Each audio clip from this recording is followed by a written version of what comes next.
আসসালামু আলাইকুম প্রিয় বন্ধুরা, পেঁয়াজ দিবেন হচ্ছে কয় কেজি লাগবে পেঁয়াজ? 2 কেজি দেন। 2 কেজি পেঁয়াজ দেন। আমরা এই সময়ে আহ, গতবার আলু খাইছি, হ্যাঁ? আচ্ছা, গতবার এই সময়ে আলু কত করে কেজি বিক্রি করছেন? 70 টাকা 80 টাকা। 70 টাকা 80 টাকা। প্রিয় বন্ধুরা, একই দেশ, ওই একই জমিতে আলু চাষ হয়েছে, কিন্তু দেখেন সময়ের ব্যবধানে এখন পর্যন্ত আলু কত করে? আজকে 5 কেজি দিচ্ছেন, 5 কেজি 90 টাকা। হ্যাঁ, 5 কেজি আলু 90 টাকা। আলু কত করে কেজি কিনছো আগের বার? এর আগে আপনার 70 টাকা সর্বোচ্চ, মানে সর্বোচ্চ নিচে 70 টাকা ছিল। 75-80 টাকা পর্যন্ত আলু কিনে খেয়েছি, হ্যাঁ? 80 টাকা পর্যন্ত কিনে গেছি আর কি। আর এটা দেশি পেঁয়াজ। দেশি পেঁয়াজ 120 টাকার নিচে সহেও দেখি নেই। না, এখন কত করে? 70 টাকা কেজি। আদা, আদা 120 টাকা। এই আদা খাইছি 240 টাকা, 320 টাকা পর্যন্ত খাইছি, হ্যাঁ? আর এইগুলা আলুর দাম কত?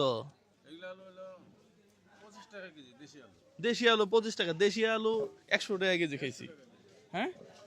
তাহলে তো আমার কাছে মনে হয় যে এখনই ভালো আছি নাকি? হ্যাঁ, মানুষ খাইছে ভালো, হ্যাঁ মানুষ খাইছে ভালো। রসুন কত করে? রসুনের দাম কম, 90 টাকা কেজি। 90 টাকা কেজি রসুন, দেখছেন? চিন্তা করেন দেখি। হ্যাঁ, এই যে 20 টাকা কেজি আলু, এখনো 20 এরকম, এটা কখনো চিন্তা করছিলি? না বন্ধু, এখানে কোনো চিন্তা করা হয়নি। চিন্তা করা হয় না, চিন্তা করেন। আমার বন্ধুও সেম কথা কইতেছে। প্রিয় বন্ধুরা, আমরা চাই সিন্ডিকেট মুক্ত একটা দেশ। এখনো দেখেন আলু 20 টাকার নিচে।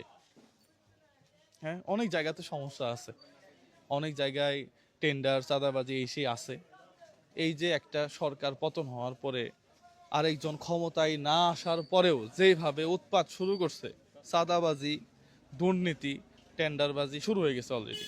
আমার মনে হয় অতীত থেকে শিক্ষা নেওয়া উচিত। আমি আমি গত 3-4 দিন আগে একটা জায়গাতে চা খাওয়ার জন্য দাঁড়াইছি। আমার এক বন্ধু, সে আগে ওই দলে ছিল, আপাত দলে। তাই আমি বললাম যে চল বন্ধু চা খাই। ও চা খাইতেছে গলির মধ্যে যায় পিছনে লুকাই লুকাই। আমি কেন? তোর এলাকায় তুই গলির মধ্যে চা খাবি কেন? কই আমার সমস্যা আছে, আগে যে আমি অমুক দলে ছিলাম। আমার কথা হলো অমুক দলে থাকাই দরকার কি? নিজের এলাকায় গলির মধ্যে যায় চা খাওয়া লাগবে কিসের জন্য? হ্যাঁ, আমরাও তো মানুষ। এক সরকার গেল, আরেক সরকার আসবে, আবার আরেক সরকার যাবে, আরেক সরকার আসবে।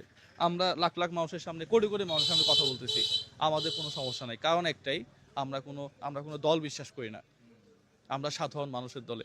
যাই হোক, তাহলে ইয়া হয়েছে না, কত হয়েছে? আমরা আগামীকালকে এতিম যারা আছে এদের জন্য একটা খাবারের আয়োজন করছি, প্রায় 50 থেকে 60 জন হবে। আপনারা সবাই দোয়া করবেন, সবাই ভালো থাকবেন, সুস্থ থাকবেন, সর্বোপরি এই দেশটা সুন্দর হোক। আসসালামু আলাইকুম রহমতুল্লাহ।